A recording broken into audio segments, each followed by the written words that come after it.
All right. Kevin back with you with another episode of the Million Dollar Relationships Podcast. And this is a cool episode. First of all, Nick, man, welcome. So good to have you here today. This is awesome, man. Kevin, I appreciate you thinking about me, taking the time out of your schedule to have this conversation. And, just before we went live here, we were talking about how it's been a minute since we connected. So I am grateful for things like Zoom and audio. And I'm grateful for, the ability to connect, even though we live on two different parts of the continent. So I'm just honored to be here. And I thank you for thinking of me. Well, I'll tell you what, I totally right back at you, man, because I feel the same exact way. And you're right. It has been a minute since you and I have seen each other in person or talked or anything. Right. I've been looking forward to this. And Awesome. So what I want to do, is I want to just kind of start. So you and we met at this event years ago, and now that I know kind of where we were talking before we hit record, just so everybody knows. I know the direction this conversation is going to go, so I don't want to. So I'm not going to give too much away, but I will just say, sure. Nick and I have known each other for a while. I have known Nick when he was just kind of starting to go down the path. Indeed. Now I've been going down all these years, and so this is going to be really cool. So Nick, let's start by just having you share a little bit about what you do, who you serve, what inspires you to do what you do, and just kind of give everybody a little bit of context and like, who is Nicholas Kuzmich? Oh, that's a loaded question. I hope we have 4 hours here to get into that. No, but I'll give you the short version. I mean, if you go all the way back, when I was in high school, I had an experience. Some might call it a spiritual experience. Some might call it an eye-opening experience, a divine, whatever you want to call it, that essentially kind of opened my eyes to say, look, I feel the need. And I know everybody has this kind of experience in their own right. But to me, it was this realization that my life should lead to some sort of impact in the world. Now, I didn't know quite exactly what that looked like at the time, but I just knew I needed to make an impact. And at the time, my worldview said that would happen through my faith. And at that time, I had a spiritual experience. It kind of brought me into my faith practice. And as a result, I was like, okay, I really need to start a church or do something in this arena. And so I did. I said, heck, I don't know. I'm a 17-year-old. Heck, let's just kind of go for this thing. And the long and short of it is, by 19, I started my own church. I pastored it for 14 years, from there. But how this segues into what I'm doing now is right from the very beginning, I made a commitment to say that no matter what I do in my life, I was not going to take a salary from the church. I just didn't feel right about it. I thought there were other things I could think about. I didn't want people judging me for the clothes I wear or the house I live in. I just wanted people to know that whatever they gave to the church stayed in the church and fulfilled the needs of there. And I would take care of myself in some other way. And so years and years and years ago, I came across this guy by the name of Corey Rudel. I don't know, Kev, if you remember him. He was kind of the pioneer of all internet marketing. And it introduced me to the internet marketing world. And so again, fast forward, one thing led to another. And I found this world of internet marketing. I said, you know what? Well, this is going to be my side hustle. This is what I'm going to do to generate an income in order for me to focus on over there. Now, the reason I tell this story is because it's going to segue into some of the later conversation. But, if you fast forward to today, we run an advertising agency and a consultancy. So the agency part is where we buy ads for people on various social platforms like Facebook, Instagram, and TikTok. And our consultancy is where we teach business owners how to do this for themselves or teach their teams how to do this for themselves. And our real focus is if anybody has a high value offer or high investment offer, we show them, one of the simplest ways to get new clients using paid social media to be able to do that. And fortunately, we've been some of the first people on the platform back in 2008 when Facebook had just come out with advertising. We've been doing it ever since. We're some of the few people who've stayed on the platform and continue to buy media on it all the way from the beginning. So it's opened a ton of great doors, and we'll be able to work with some great people, and here we are today as a result. Yeah, very cool. Well, that definitely sets a little bit of context. And so sure.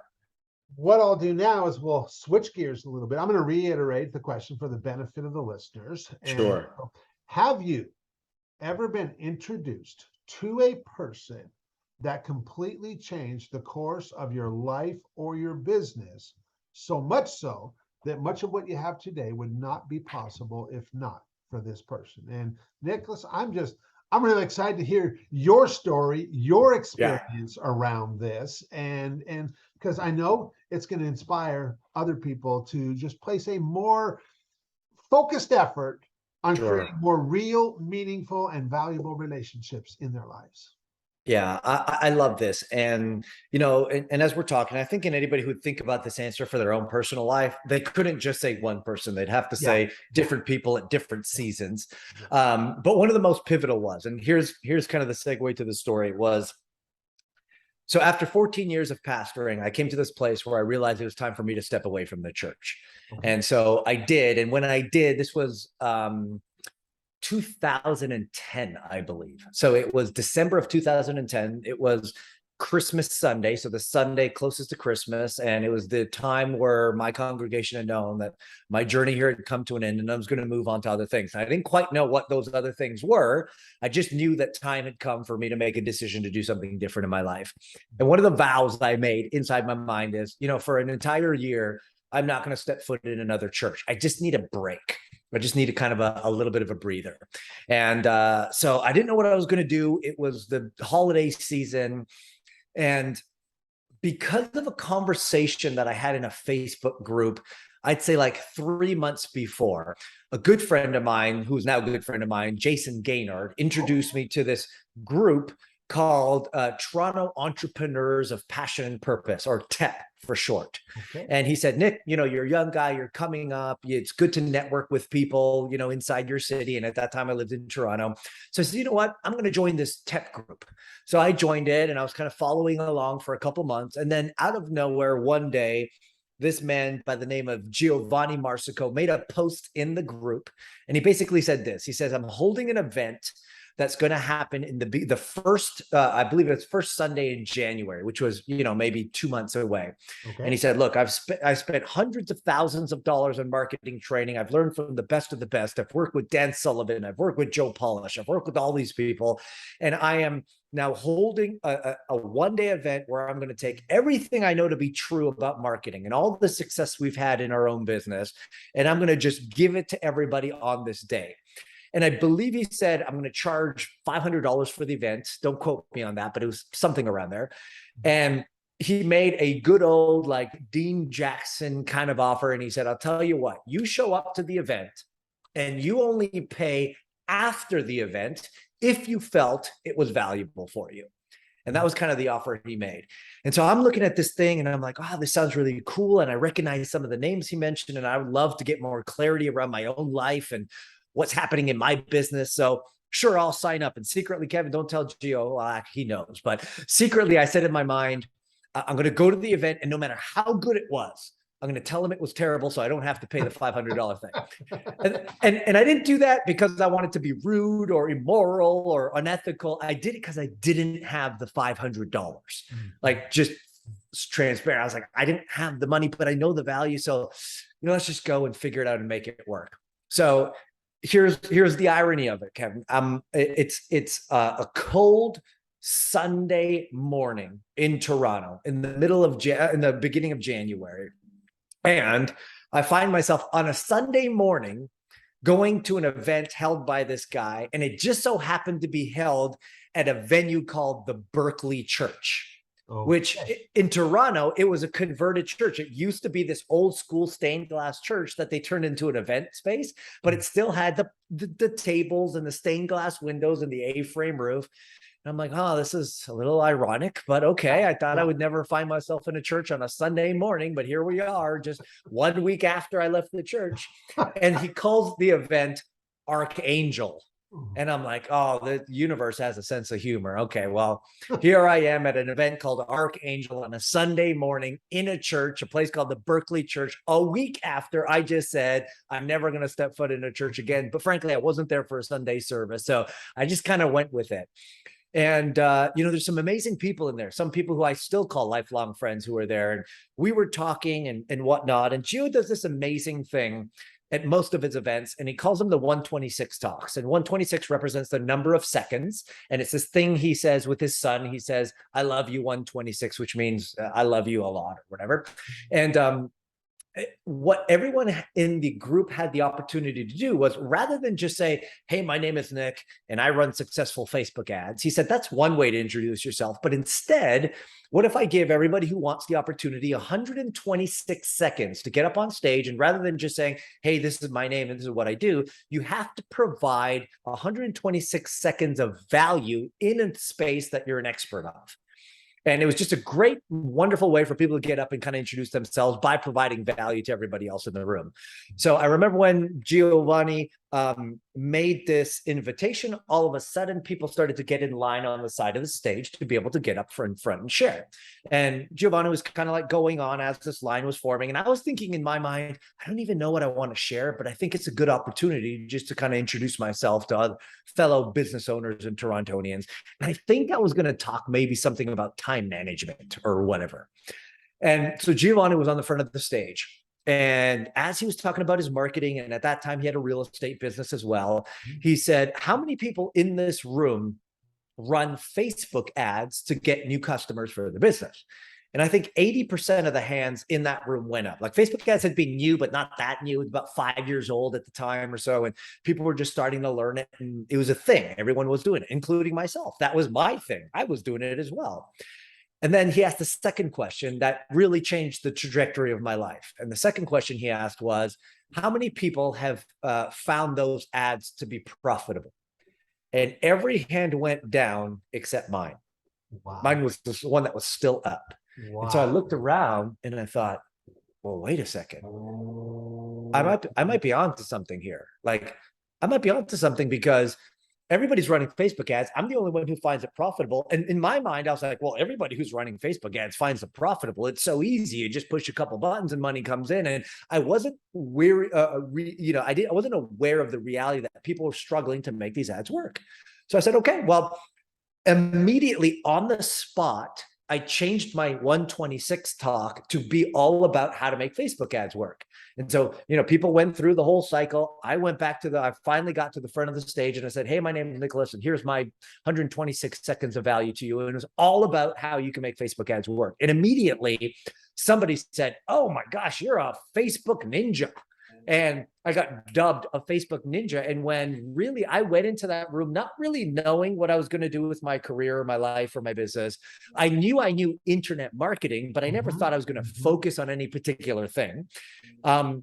Literally, I'm in the church Sunday morning, Berkeley, through the stained glass window. This might be a bit of an exaggeration, but it's how I remember it, Kevin. So bear with me on this story. Literally, it felt like a light came in, hit the stained glass, shined on me, and I had this this God moment of like, oh my gosh, this is what I'm going to do. Like, I have clarity. And so, people dubbed me the Facebook ninja, and I was like, oh, cool. Like, I'm going to do this Facebook thing. I had a bunch of people come up to me and talk to me about Facebook ads. I'm like, wow, I really have a skill set and I have an understanding here that not everybody does. And so immediately, my Facebook consultancy was born. And I started talking about Facebook ads, and people started hiring me. And then eventually what happened was, well, they're like, oh, Nick, it seems kind of confusing to run ads. Rather than teaching us, can you just do it for us? And I'm like, well, I don't know, but let's give it a go. And so the agency was born. And again, this is all the way back to 2011 now. And so my consultancy was born, my agency was born. I mean, on top of that, and going back to Gio as this person being so pivotal, even Gio was inspired, and he's like, wow, Nick, like, this is great. Can you help me with my business? And so I said, well, yeah, let's chat. And so how the story gets even better is Gio was planning for his next event in Los Angeles, California, which is going to happen, 6 to 8 or 12 months later. And he goes, well, can you help me run the ads for the Los Angeles event? But here's the problem, Nick. No, one, I don't know anybody in Los Angeles. Number two, it can only be for like $1 million earners. And 3, it's going to be an expensive event, but can we make this work for Facebook? And I'm like, again, I don't know, but let's give it a try. Long and short of it is, we ended up hosting the event. We ended up filling the event and selling it out with Facebook ads. Wow. And 95% of the people in there happened because of the ads. And so I remember Gio was singing my praises, because he's like, I appreciate this guy. We got to work together. He took a risk with me. I took a risk with him. We made this work. And two things happened from there. One, there was a guy by the name of Jeremy who was in that room. And I remember distinctly, Gio and I found each other in the lobby somehow walking into the event. He was holding a coffee, I was holding a coffee. And as we walked in, the first group of people we saw were friends and colleagues who were all members of the Genius Network. Okay. And so Gio introduces me to this group of people and says, hey, this is Nick. He's my Facebook guy. He filled this event. This is probably why you're here, through Facebook ads. And there's this young man by the name of Jeremy who is sitting there. And he says, is that right? You can do Facebook ads. And I said, yeah. He goes, well, I was just talking to Joe Polish and Dan Cushell, who's working for Joe Polish at the time, and said, they're looking for someone to run Facebook ads for him. So on the spot, Jeremy texts Dan Cushell and says, hey, I might have your guy. 2 minutes later, I get a call from Dan Cushell and says, hey, can you talk on the phone in a bit? I'm like, I'm at an event, but I'll talk right after. And after the event, I ended up talking to Dan, and Dan introduced me to Joe. We started working with Joe. And of course, Joe's a master networker. So he let everybody know, hey, this is our guy. He's getting great results from us. You got to know him. So that opened up a whole new world of being able to work with like really A-list amazing clients. And then the kind of bow to all this as part of this element of the story is Jeremy was so fascinated by it, he decided to write a case study about how we filled the Archangel event using Facebook ads. And he published this thing on Facebook. He published the thing on his blog.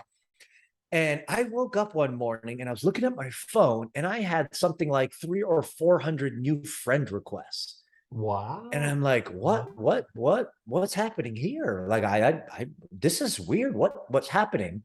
And so I'm trying to track what's going on.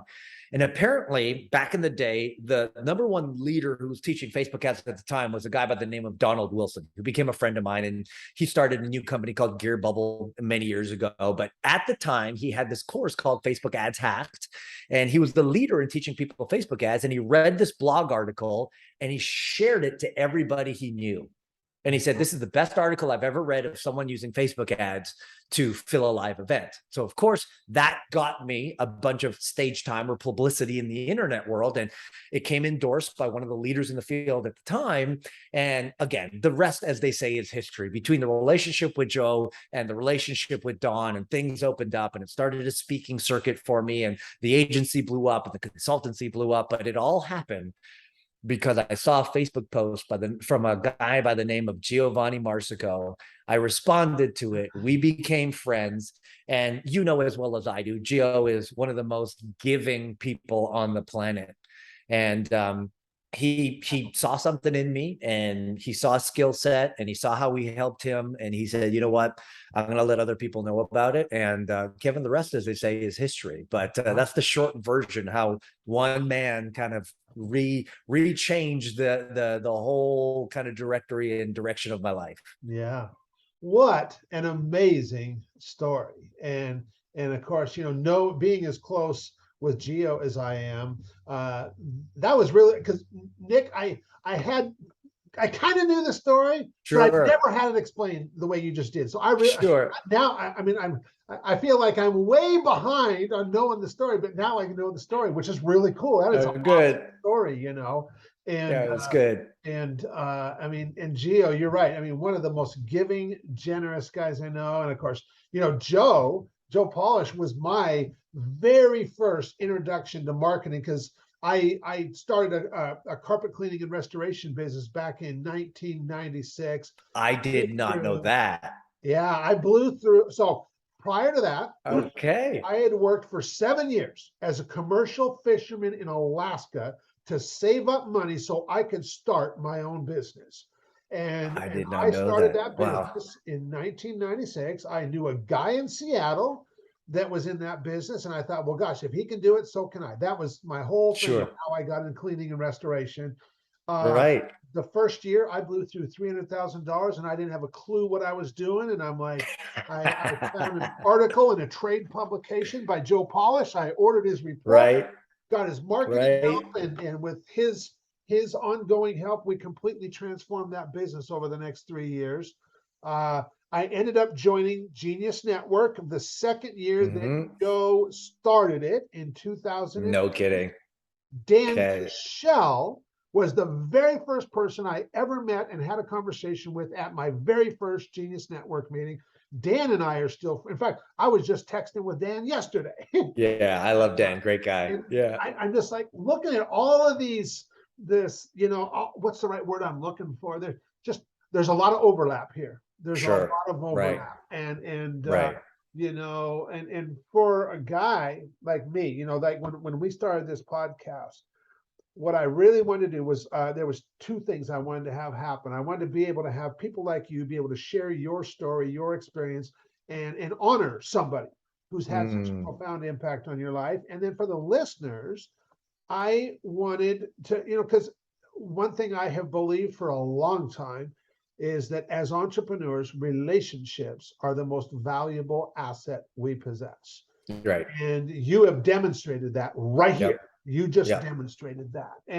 And so I want, the other piece of it is I just wanted to inspire more Yeah. entrepreneurs to place a more intentional focus on creating more real, meaningful, rewarding, and profitable Yep. relationships in their life. Yeah. And, Yeah. and what a testament to that. What a Well, testament.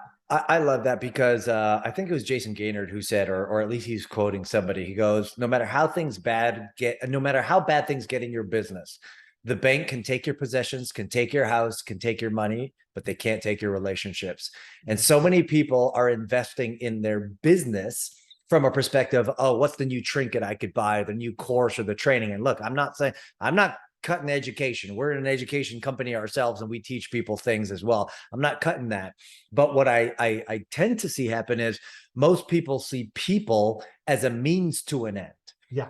Yeah. Rather than being the end itself. It's like, well, can you help me in my business right now? No, then see you later. Oh, I'm going for the vision. I'm going for the goal. And it means if I've got to ruin people's relationships at any cost, the goal is the key factor, not realizing that people are not a means to an end. People are the end. Yeah. It's the reason we do what we do. And I think it's also worth saying that probably has come up on your podcast many times from previous interviews, is that oftentimes it's almost serendipitous where, I'd be guilty of this, and I'll admit it, Kevin, where I'd walk into a room of a business function and I'm already like prejudging, like, oh, I want to talk to that guy, but not that guy. Or I want to, because I know that person's business is there and this person is whatever, whatever, whatever.